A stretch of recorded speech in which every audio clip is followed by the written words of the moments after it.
ప్రార్థన చేసుకుందామండి. ప్రేమ కలిగిన మా పరలోకపు తండ్రి, అత్యున్నతమైన సింహాసనం మీద ఆసీనుడగు మా దేవ, పరిశుద్ధుడా, మహాగణుడా, మహోన్నతుడా, మీకే స్తుతులు స్తోత్రాలు వందనాలు చెల్లించుకున్నాం తండ్రి. దేవా, ఇంతకాలం దేవా ఈ లోకంలో మేము పాపులుగా ఉన్నప్పుడు తండ్రి, మీ కుమారుడైన యేసుక్రీస్తు ప్రభు వారి ప్రశస్తమైన దేవా రక్తంలో దేవా మా ప్రతి పాపాన్ని, దోషాన్ని, అపరాధాలన్నింటినీ కడిగి పవిత్రపరిచి తండ్రి మీకు దగ్గరగా చేసినందుకై మీకే లెక్కలేనన్ని స్తుతులు స్తోత్రాలు వందనాలు చెల్లించుకున్నాం తండ్రి. మీ యొక్క వాక్యాన్ని మేము ధ్యానించుచుండగా దేవా ఆసక్తి కలిగి మీ వాక్యాన్ని మేము నేర్చుకొని దేవా వాటిని మా హృదయంలో భద్రపరుచుకొని మా జీవితాంతం మేము వాటి ప్రకారంగా జీవించే భాగ్యాన్ని మాకు దయచేయమని అడుగుచు సమస్త ఘనత, మహిమ, ప్రభావాలు మీకే చెల్లించుకుంటూ తండ్రి క్షమించమని అడుగుచు దేవ పరిశుద్ధాత్మ దేవుని సహాయాన్ని అందిస్తారని సంయోజితమైన జ్ఞానంతో మీ యొక్క మాటలను నాకు నేర్పించమని అడుగుచు సమస్త ఘనత, మహిమ, ప్రభావాలు చెల్లించుకుంటూ యేసుక్రీస్తు వారి ప్రశస్తమైన నామంలో అడిగి వేడుకుంటున్నాం మా పరలోకపు తండ్రి. ఆమేన్. కూడి వచ్చిన మీ అందరికీ మన ప్రభు ప్రియ రక్షకుడైన యేసుక్రీస్తు వారి నామంలో శుభాభివందనాలు తెలియజేసుకుంటున్నానండి. అయితే ముందుగా మనం ఈ శుక్రవారం రోజున సాయంకాల వేళ సమయంలో ఒక మంచి దేవుని మాటల్ని మనము నేర్చుకుందాం. ఏం చేద్దాం? నేర్చుకుందాం. కేవలం వాక్యం అంటే చదువుకుంటూ వెళ్ళిపోవడమే కాదు, కానీ ఈ యొక్క వాక్యాన్ని మన హృదయంలో భద్రపరుచుకొని నేర్చుకోవాలి. అనుక్షణం మనము నిరంతరము దేవుని దగ్గర ఎవరమంటే విద్యార్థులం. కాబట్టి నా జీవితంలో నేను కూడా ఒక బైబిల్ విద్యార్థిని అంతే. ఎవరు నువ్వు అని నన్ను అడిగితే నేను బైబిల్ నేర్చుకుంటున్న ఒక బైబిల్ విద్యార్థిని, దేవుని మనసుని తెలుసుకునే విద్యార్థిని, దేవుణ్ణి ఎరిగే పనిలో ఉన్న విద్యార్థిని. కాబట్టి నా జీవితాంతం ఎవరు అని నన్ను అడిగినప్పుడు నేను బైబిల్ ముందు ఒక విద్యార్థిని అంటే నేర్చుకునే చంటి పిల్లోని అంతే. కాబట్టి దేవుడు కూడా మనకు ఈ బైబిల్లో ఉన్న మాటని ఏం చెప్పాడంటే మహోన్నతుని విద్యతో పోల్చాడు. మహోన్నతుని విద్యతో పోల్చాడు. ఒకసారి చూద్దాం ఆ మాటను కూడా. సంఖ్యాకాండము 24వ అధ్యాయము 16వ వచనం. దేవవాక్కులను వినినవాని వార్త, మహోన్నతుని విద్య నెరిగిన వాని వార్త. అంటే దేవుని వాక్యం అనేది ఏంటంట? మహోన్నతుని విద్య. ఆ విద్యలో మనం అందరము ఎవరమంటే ఒక విద్యార్థులం. ఒక విద్యార్థులు స్కూల్లో చదువుని ఎలా చదువుతారో మనకు బాగా తెలుసు. స్కూల్లో ఎట్లా ఏం చేస్తారో రుద్దుతారు, చదువు చదువు చదువు చదువు అని, అంతే కదా.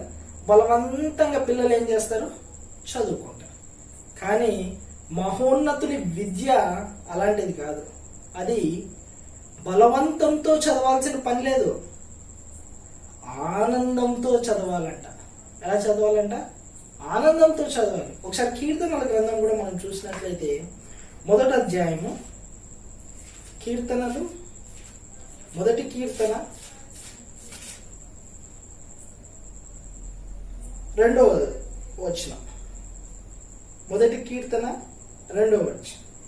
యెహోవా ధర్మశాస్త్రమునందు ఆనందించుచు, యెహోవా ధర్మశాస్త్రమునందు ఆనందించుచు దివారాత్రములు దానిని ధ్యానించిన వాడు ధన్యుడు.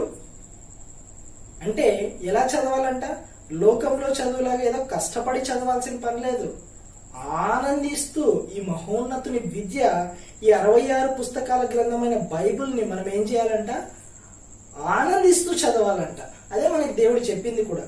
అంటే దేవుని మాటలు చదవడంలో ఆనందం ఉంటుందా? చాలా ఆనందం ఉంటుంది. అది బైబిల్ అనేది మనకు అర్థం కావాలే కానీ ఎంతో ఆనందాన్ని ఇస్తుందండి. ఆ జీవితంలో నేను కూడా చాలా ఎక్స్పీరియన్స్ చేసిన. ఆ చదివేటప్పుడు కానీ, ఆ మాటలు తెలుసుకున్నప్పుడు కానీ నాకు ఎంతో ఆదరణ, ఎంతో ఆనందం.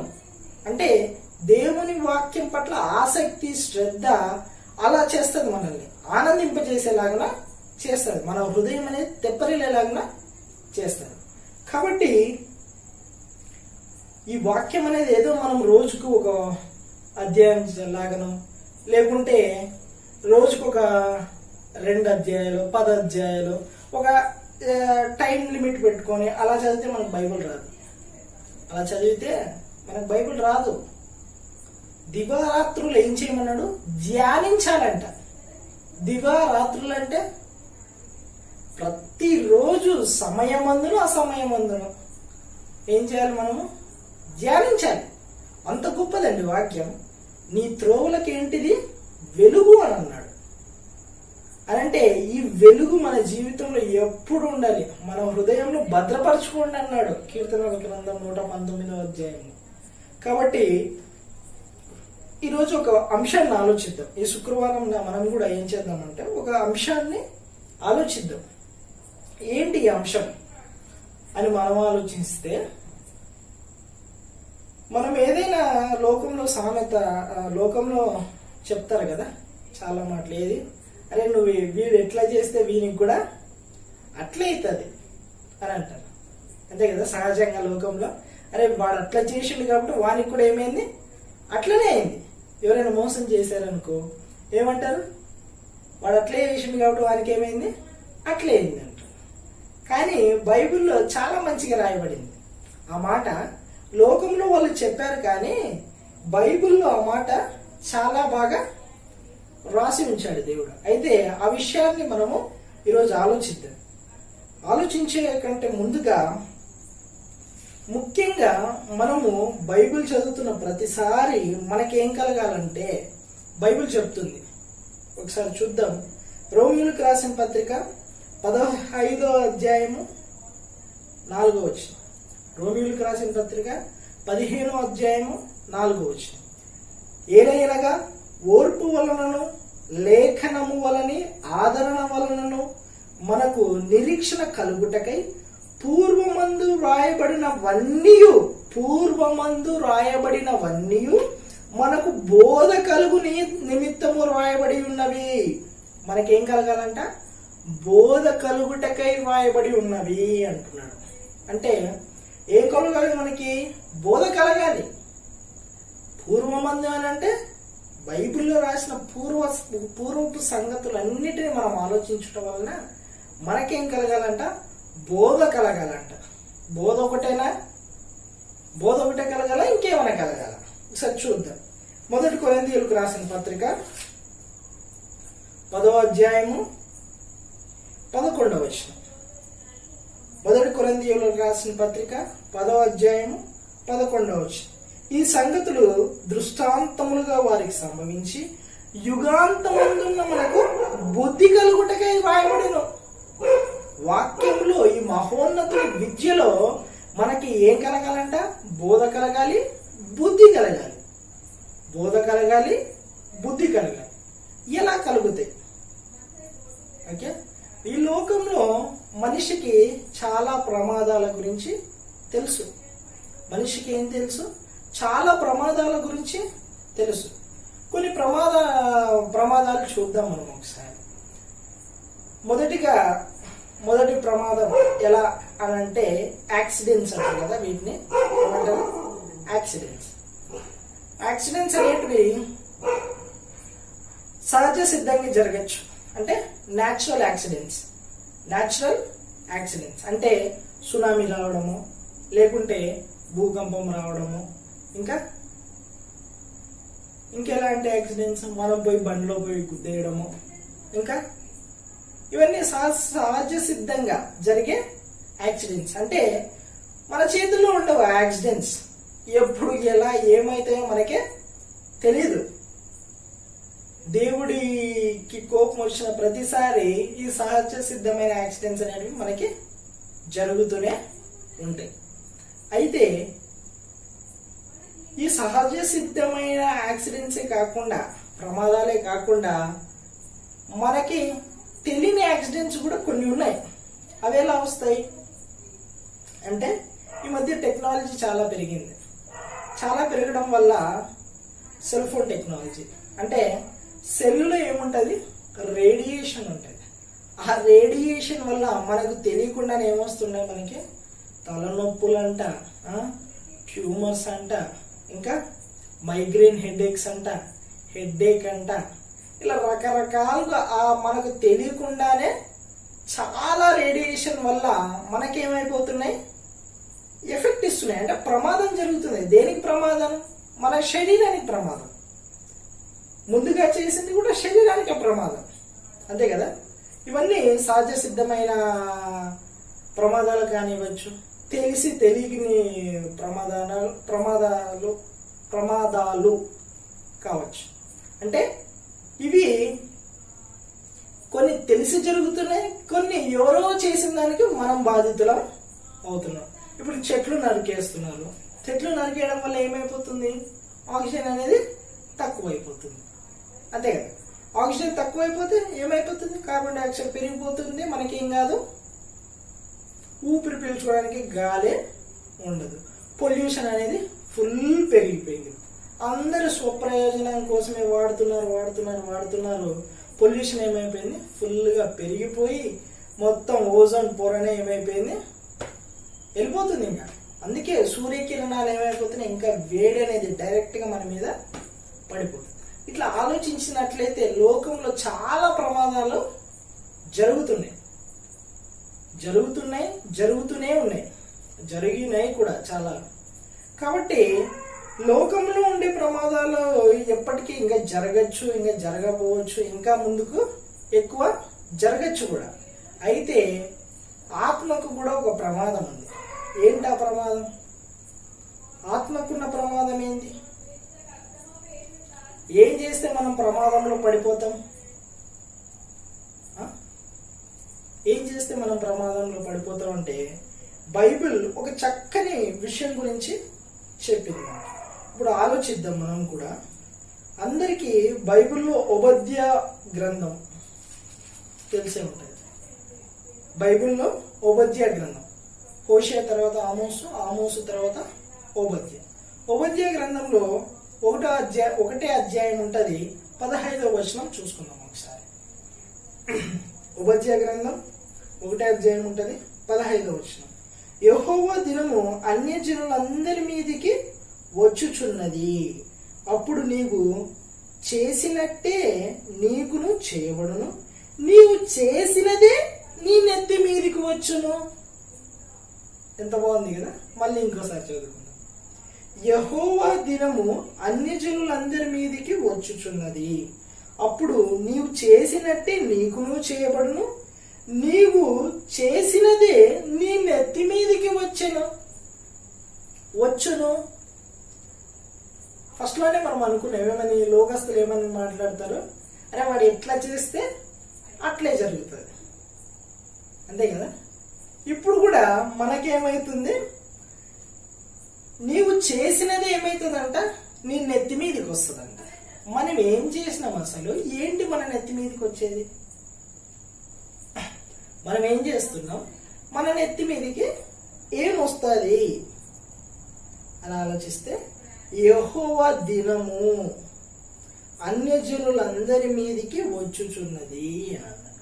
అంటే దేవుని ఎరగని వారు ఎవరైతే ఉన్నారో వారందరి మీదికి యెహోవా దినం అనేది వస్తుంది. అయితే అప్పుడు ఏమైతుందంట, నీవు చేసినట్టే నీకును చేయబడను, నీవు చేసినది నీ నెత్తి మీదికి వచ్చును అంటున్నాడు.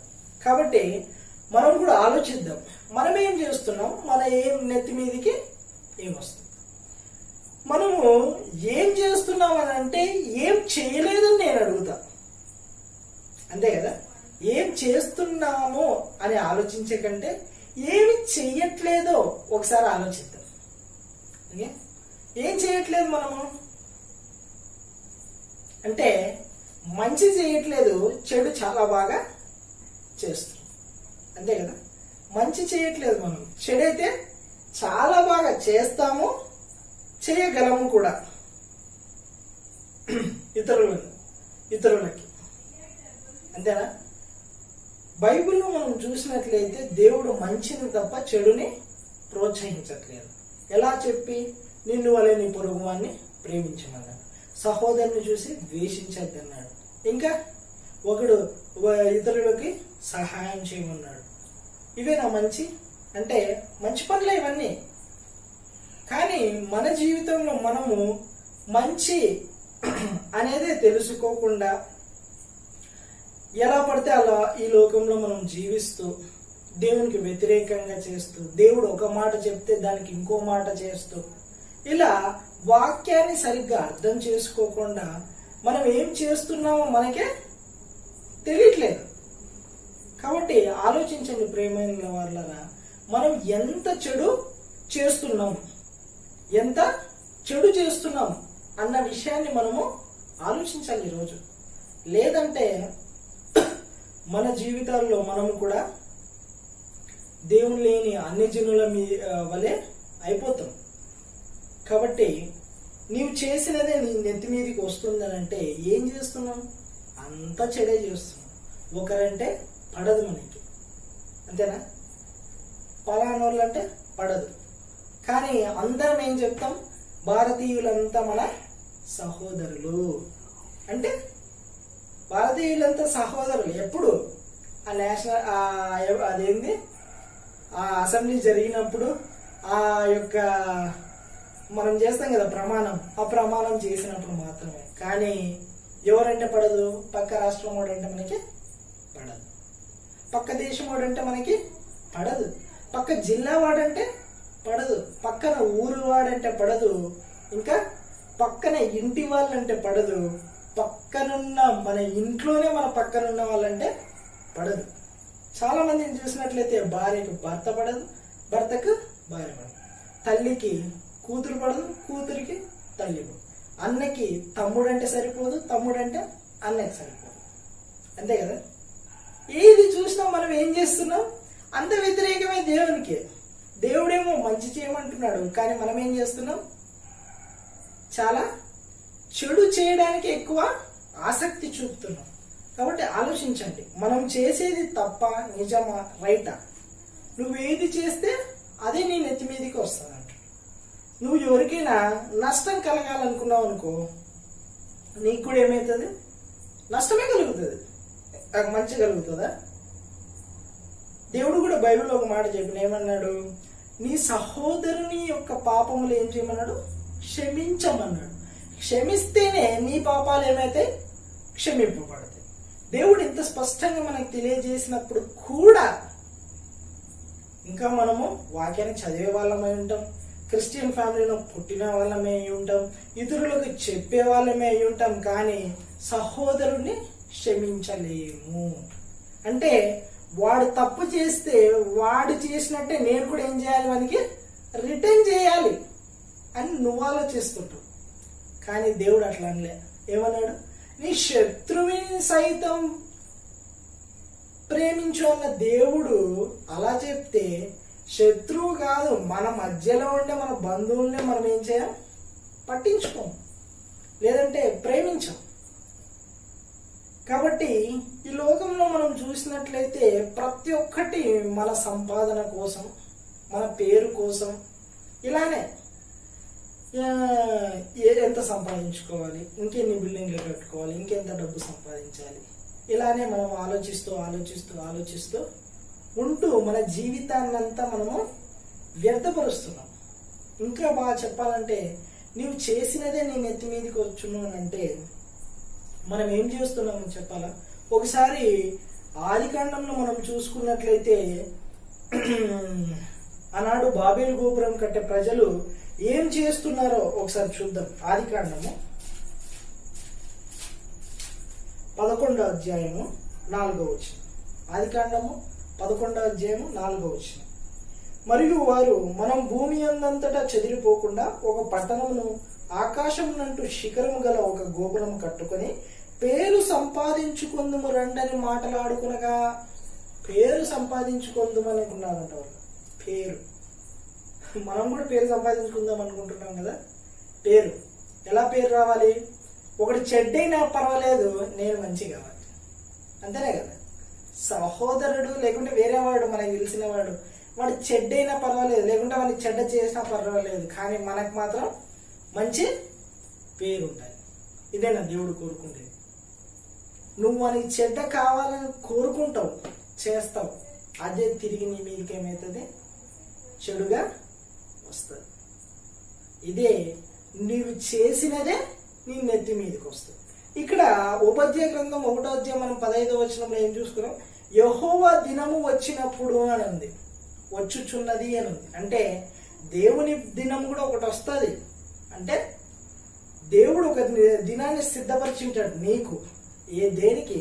నీవు చేసినది నీ నెత్తి మీదకి రావడానికి. కాబట్టి అలాంటి టైంలో ఎవ్వరిగా నిన్ను కాపాడాలి. కాబట్టి ఆలోచించండి ప్రియమైన వాళ్ళరా, నీవు చేసినదే నీ నెత్తి మీదకి ఖచ్చితంగా వస్తుంది. ఇది భయంకరమైన ప్రమాదం.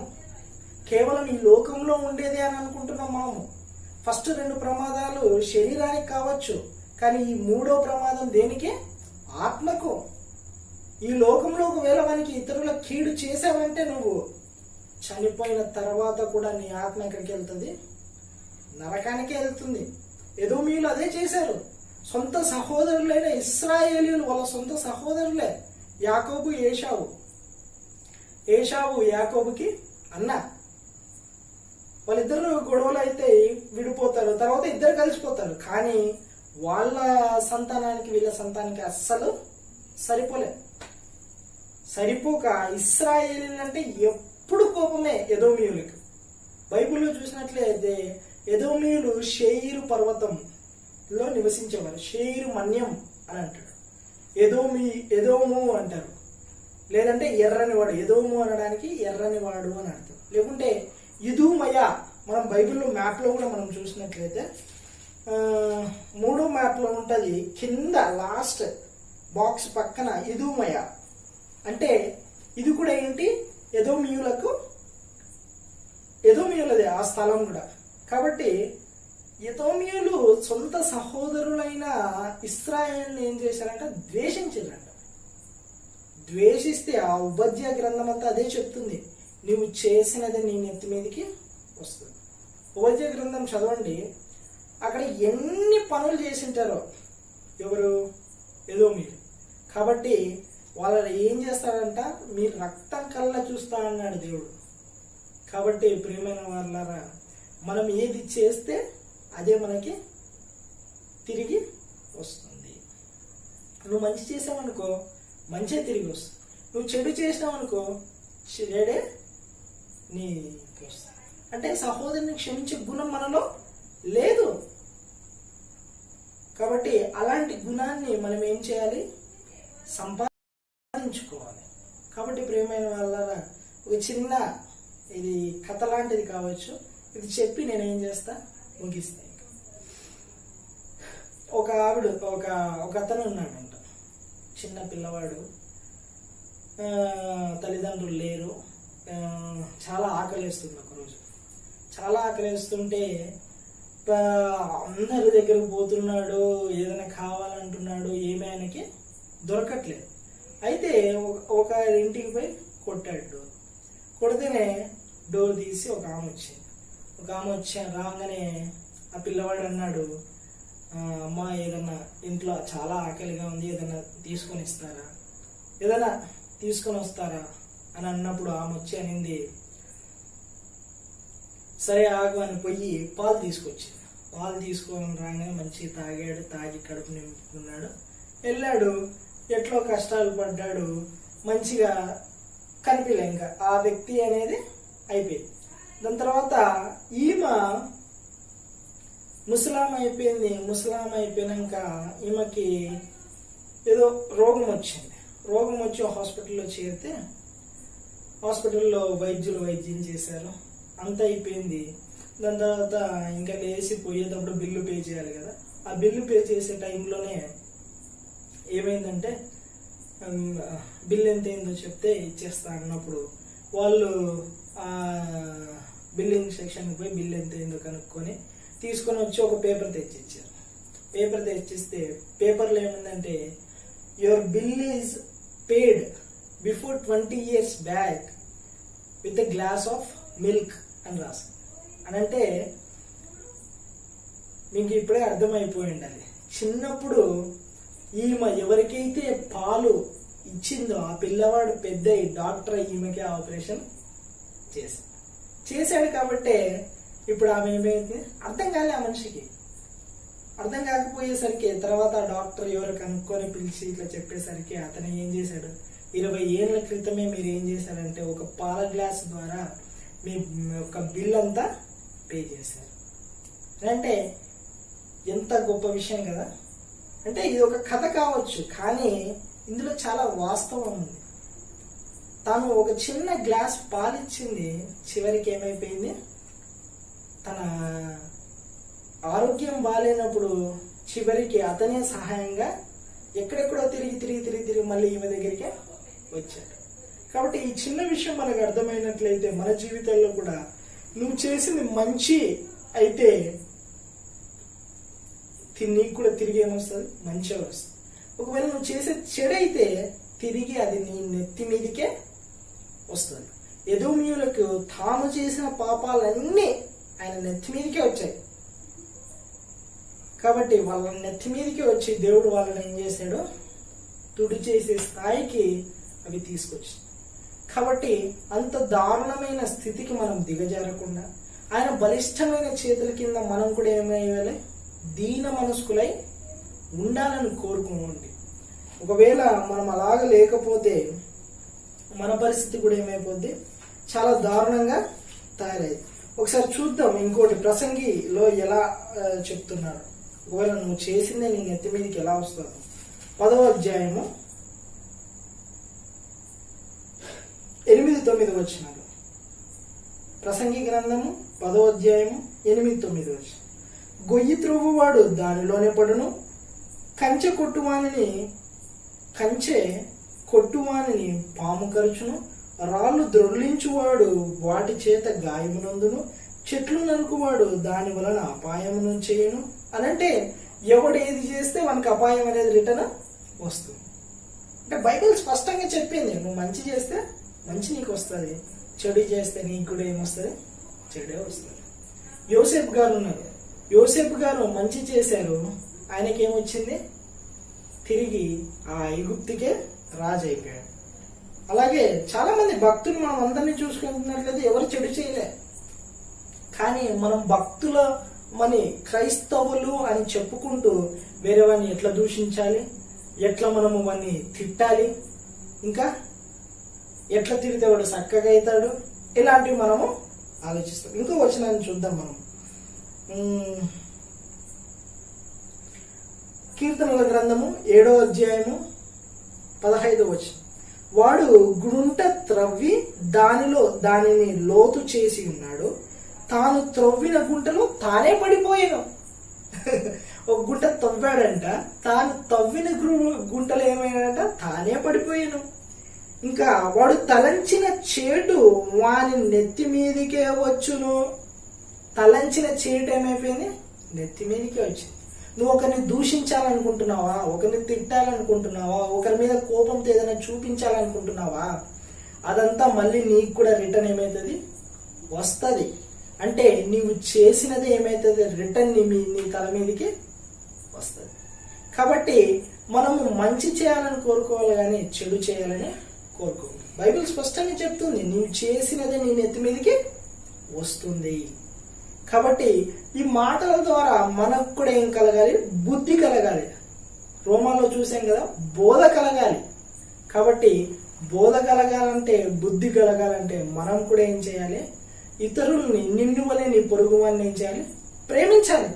ఒకవేళ వాడు తప్పే చేసి ఉండొచ్చు, కానీ మనం ఏం చేయాలి, క్షమించాలి. కాబట్టి ఆలోచించండి ప్రియమైన వాళ్ళారా, నీవు చేసినదే నీ నెత్తి మీదకి వచ్చును అని అన్నప్పుడు మనం ఏది చేస్తే అదే మన నెత్తి మీదకి వస్తుంది. అయితే చూసాం కదా, శరీరానికి జరిగే ప్రమాదాలు ఉన్నాయి, కానీ ఆత్మకు జరిగే ప్రమాదం ఇది చాలా ఘోరమైనది, దీన్ని ఎవరు ఆపలేరు. కాబట్టి అందరూ ఈ యొక్క మాటల్ని వీక్షించి తమ హృదయంలో భద్రపరుచుకొని ఇప్పటికైనా ప్రవర్తనను మార్చుకొని ఏం చేయాలి, దేవుని యొక్క అడుగుజాడుల్లో మనం నడిచేలాగున మన స్థాయి ఏం చేయాలి, ఎదగాలి. కాబట్టి ప్రియమైన వారలారా, మీరందరూ ఈ మాటలన్నింటిని విన్నారని గ్రహిస్తూ నమ్ముచు నాకు ఇచ్చిన ఈ అవకాశానికై దేవునికి కృతజ్ఞత స్తుతులు స్తోత్రాలు చెల్లించుకుంటూ ప్రార్థన చేసుకుంటాం. ప్రేమ కలిగిన మా పరలోకపు తండ్రి, అత్యున్నతమైన సింహాసనం మీద ఆసీనుడగు మా దేవా, మీ యొక్క మాటలను మేము ఆలోచించాం తండ్రి. ఎన్నో మాటలు మేము దేవా జాగ్రత్తగా పరిశీలన చేయడానికి మాకు ఇచ్చిన ఈ అవకాశానికై మీకే వందనాలు చెల్లించుకుంటూ, నువ్వు చేసినదే నీ నెత్తి మీదకి వచ్చును అని మాకు తెలియజేశారు తండ్రి. అలాగిన దేవా, మా పొరుగువాడు దేవా మాకు అపకారమే చేసుండొచ్చు, అయితే దేవా మేము మన్నించి మళ్ళీ తిరిగి ఉపకారం చేసేలాగా మా మనస్సుని దేవా మేము మార్చుకొని క్రీస్తు యేసు కలిగిన ఈ మనస్సుని మేము కూడా కలిగి ఉన్న వారమై దేవా ఎల్లప్పుడూ దేవా మీ యందు భయము భక్తి కలిగి జీవించే భాగ్యాన్ని దయచేయమని అడుగుచు, సమస్త ఘనత మహిమ ప్రభావాలు మీకే చెల్లించుకుంటూ, ఇచ్చిన అవకాశానికే మీకే వందనాలు చెల్లించుకుంటూ, యేసుక్రీస్తు వారి ప్రశస్తమైన నామంలో అడిగి పెడుకుంటున్నాం మా పరలోకపు తండ్రి. ఆమేన్.